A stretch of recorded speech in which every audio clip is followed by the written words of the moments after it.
At this exact moment while you are watching this video, three things are happening simultaneously that will determine whether American democracy survives the next 72 hours. In Washington, steel barricades are going up around the Capitol complex, not for a protest, not for a hearing for what is coming Monday morning at 9:00 a.m. Eastern Time. In New York, the Federal Reserve just convened an emergency meeting on a Sunday. That has happened exactly 4 times in the last 50 years. Each time preceded a financial crisis.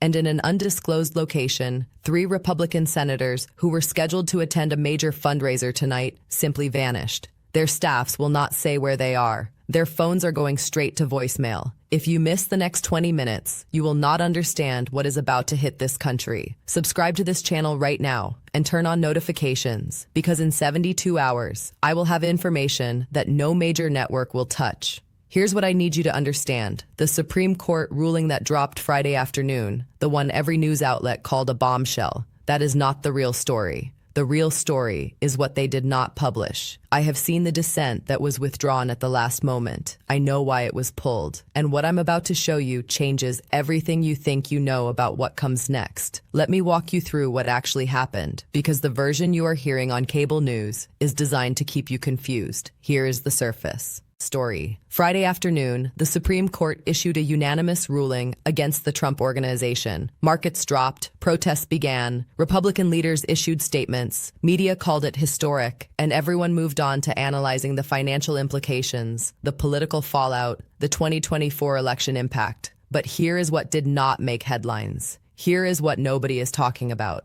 Footnote 23, page 58 of the ruling. 3 sentences buried in technical legal language that most reporters skipped over completely, because it reads like standard judicial boilerplate. Let me read it to you directly. Quote, "The findings herein establish predicate grounds for referral to appropriate prosecutorial authorities regarding potential criminal liability extending beyond the civil violations adjudicated in this matter." End quote. Do you understand what that means?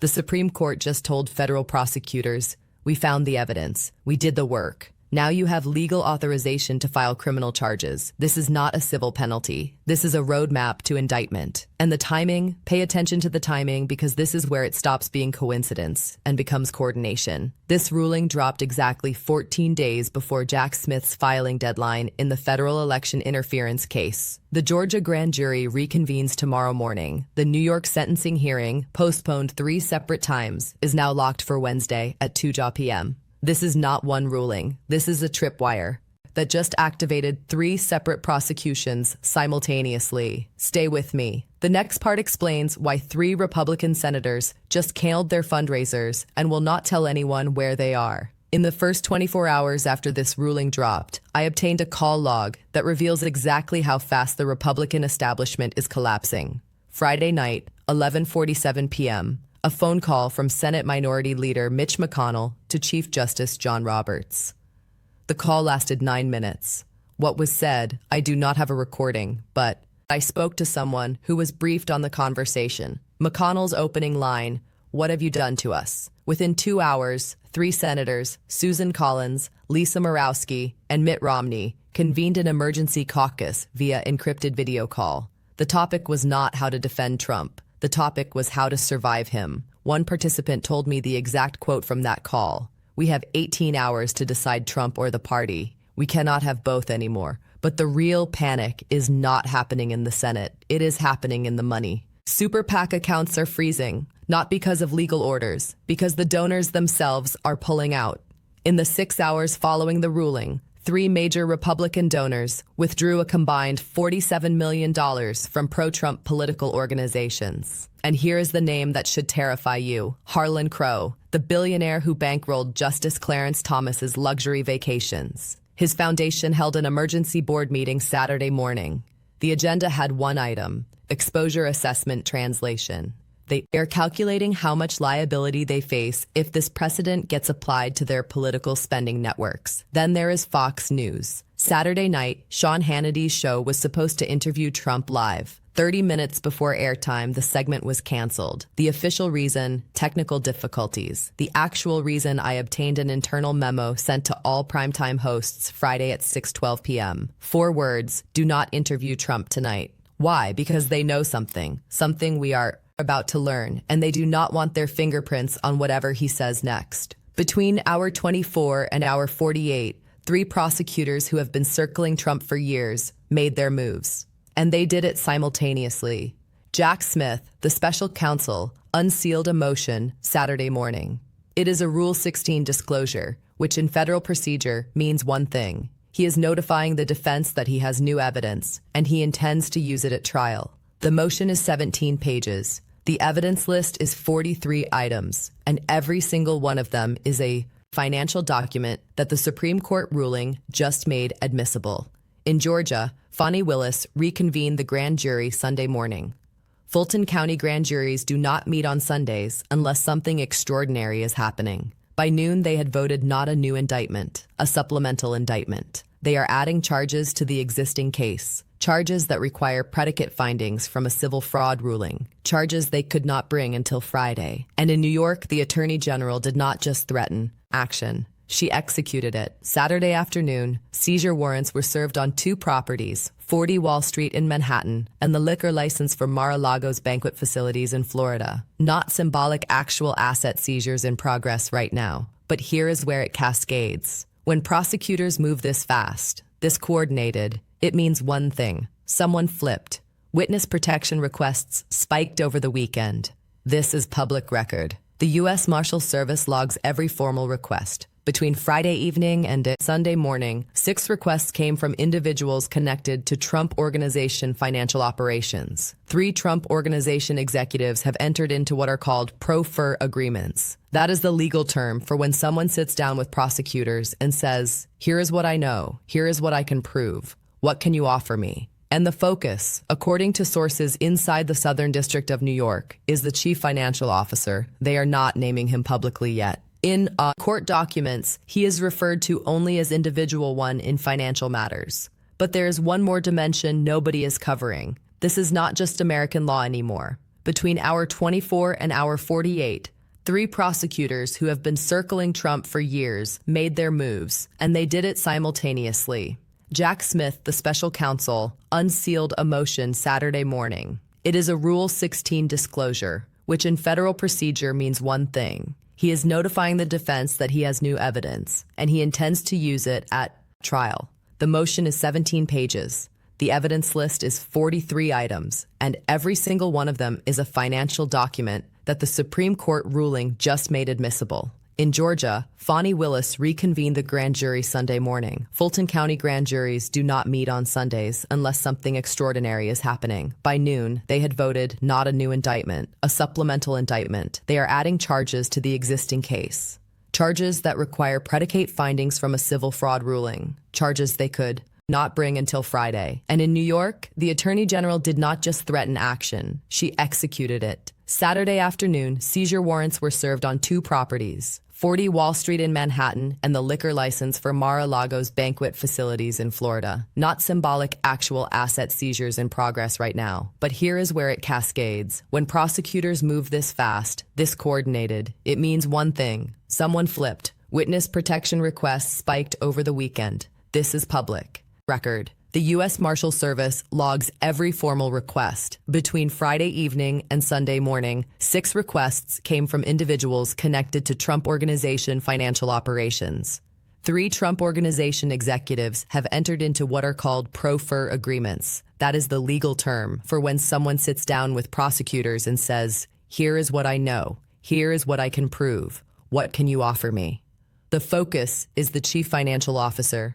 In court documents, he is referred to only as individual one in financial matters. But there is an international dimension that changes everything. Deutsche Bank, Germany's largest lender, issued an emergency statement Sunday evening European time. They are reviewing all loan portfolios connected to entities named in the Supreme Court ruling. That is banking regulation language for we are cutting ties. And the Saudi Public Investment Fund, which invested $2 billion in projects connected to Trump properties, announced those investments are under compliance review. This is not just American fraud. This is Foreign Agents Registration Act violations. This is international money laundering exposure, and foreign regulators are moving faster than American ones. Now, let me tell you who actually decided this, because the 9 justices whose names appear on that ruling, they are not the whole story. Focus on Chief Justice John Roberts. He wrote the majority opinion himself. That is unusual. In most cases, Roberts assigns the opinion to a junior justice, but he took the pen on this one. Why? Because Roberts understands something most people miss.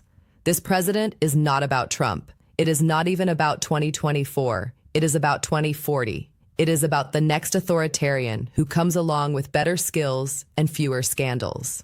During oral arguments last month, Roberts said something that did not get enough attention. The transcript is public. He said, and I quote, "If we do not draw the line here, if we allow systematic fraud to hide behind corporate structures simply because the individual is politically prominent, then we are not protecting democracy. We are undermining it." End quote. Roberts is betting the court's institutional legitimacy on this ruling. He is saying, we will take the political hit now to prevent something worse later. Now look at the 3 Trump appointees, Neil Gorsuch, Brett Kavanaugh, Amy Coney Barrett. All 3 signed the opinion. None of them wrote a concurrence. None of them wrote separately to explain their reasoning. Complete silence. That is the tell. When justices stay silent, instead of writing their own opinions, it means they do not want their names individually attached to any defense of the subject. They are signing because the evidence is overwhelming, but they are not providing any intellectual justification beyond that. Here is what I believe happened. The court saw classified annexes, evidence that was submitted under seal, evidence that will never be public. And whatever they saw in those documents made even Trump's own appointees conclude they could not defend him. What did they see that made them sign? Meanwhile, the Biden White House has been preparing for this exact moment. 3 weeks ago, Joe Biden stopped using the phrase, "my predecessor." He started saying accountability. Merrick Garland has made 6 public appearances in the last 2 weeks. That is more than the previous 6 months combined. They knew this was coming, and they have been positioning for what comes next. Now, I need to address what Trump's defenders are saying, because if I do not, you should not trust anything I just told you. The strongest argument they make is selective prosecution.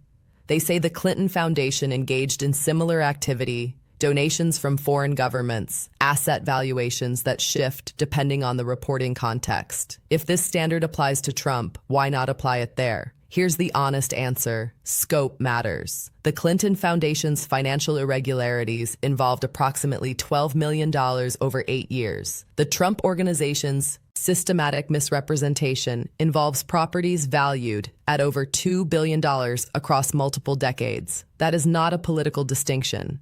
That is a scale distinction that crosses the threshold from accounting errors into systematic fraud. Intent matters too. When auditors questioned Clinton Foundation valuations, they cooperated. They opened their books. They made corrections. When Trump was questioned, he doubled down. He signed financial statements personally certifying valuations his own accountant said were false. That is the difference between negligence and fraud. The second argument is judicial overreach. Courts should not have the power to dissolve businesses. That is a dangerous precedent that threatens free enterprise. That argument has merit, and I will tell you why. Historically, business dissolution comes after criminal conviction. Arthur Andersen was dissolved after the Enron scandal convictions. Adelphia collapsed after fraud convictions. You get convicted, then you get dissolved. This case reversed that order. Civil finding, immediate remedy, and that is unusual because the burden of proof in civil court is lower. Preponderance of evidence instead of beyond reasonable doubt.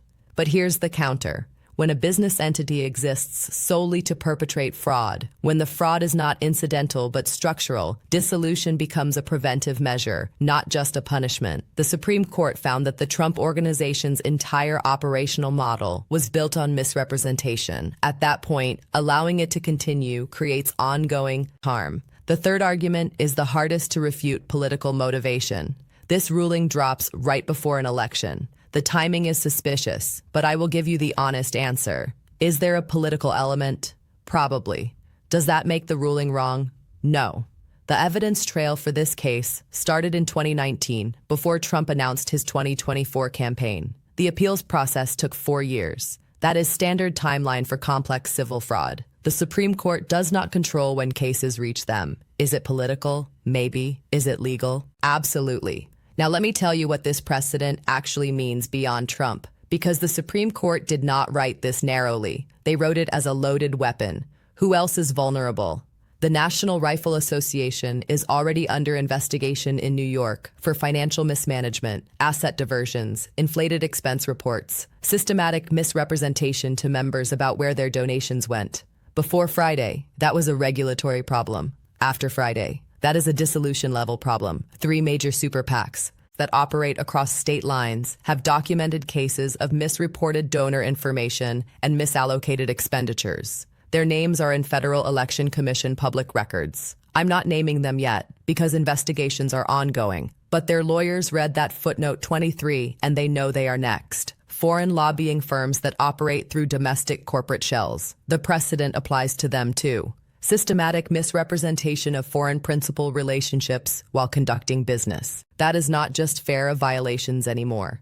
That is structural fraud justifying dissolution. The Supreme Court just loaded a gun. Now watch who picks it up. Here's the 2024 math. 2 scenarios, binary outcomes. Scenario A, Trump complies with the ruling. His organization enters bankruptcy liquidation, but he stays in the race. Can a bankrupt candidate win a presidential election? History says no. Not because voters care about personal wealth, but because campaign finance becomes impossible. No major donors. Write checks to someone whose assets are being seized. Scenario B, Trump defies the ruling, refuses to comply, orders his organization to continue operating. At that point, we are in constitutional crisis. Can a candidate facing contempt of court appear on state ballots? Can secretaries of state certify someone actively defying a Supreme Court order? The 14th Amendment question comes back not about insurrection, about whether someone who rejects judicial authority can hold federal office. And here is Chief Justice Roberts' real concern. If Trump defies this ruling and Republicans support that defiance, the Supreme Court becomes viewed as partisan by half the country. Long-term, that erodes all judicial authority. Roberts is betting the court's reputation that Trump will not take that step. Here is what you need to watch in the next 48 hours. 4 specific signals that will tell you which direction this goes. Signal 1. Trump's legal team will file an emergency stay motion with the Supreme Court. It will fail. You cannot ask the court to stay its own ruling, but watch the language in that filing. If it is procedural and technical, they are preparing to comply. If it is inflammatory and political, they are preparing to defy. Signal 2, the Republican Senate. Do not watch what they say. Watch what they do not say. Silence is the signal. When senators who always defend Trump suddenly go quiet, when they avoid cameras, when their statements come from spokespeople instead of directly, that is distancing. That is them calculating their survival without him. Signal 3, prosecutor actions.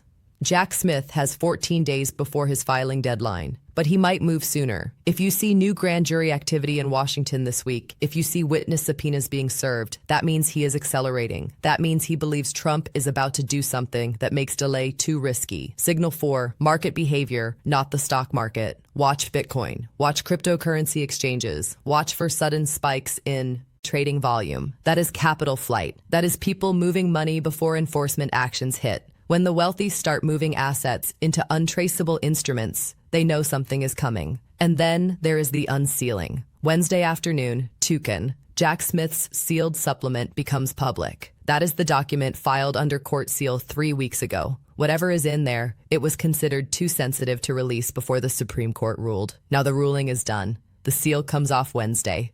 I will break it. Down the minute it drops. Set your alarm. This one document will be studied for decades because what the Supreme Court did on Friday created the legal foundation. What Jack Smith reveals on Wednesday builds the case on top of it. Here's what we are actually looking at. 3 levels of threat happening simultaneously. Personal level, Donald Trump's business empire ends. Not metaphorically, literally. The organization that has defined his identity for 50 years gets dismantled piece by piece. Properties liquidated, contracts terminated. The Trump name removed from buildings where it has been for decades. Political level, the Republican Party fractures not along policy lines, along a single question. Do you follow the law or do you follow the man? There is no middle position anymore. Every Republican office holder makes that choice in the next 72 hours. And that choice defines their political future. Systemic level, rule of law versus cult of personality. Can the legal system actually hold someone who commands the loyalty of millions of people willing to reject institutional authority on his word? That is not a political question. That is the fundamental question of whether democracy can survive authoritarian impulses. Here is the historical parallel nobody is making. This is not Watergate. Nixon resigned. This is not Clinton. He faced impeachment, not criminal dissolution. The closest comparison is Andrew Johnson's impeachment in 1868. He stayed, he defied Congress, and the country nearly tore itself apart. We are in truly unprecedented territory. Subscribe to this channel right now, not tomorrow. Now, in 48 hours, when that sealed document drops on Wednesday at 2 p.m., this channel will have frame-by-frame analysis before any mainstream outlet even reads it. Share this video. People need to understand what is coming. I will see you in 72 hours or sooner if something breaks.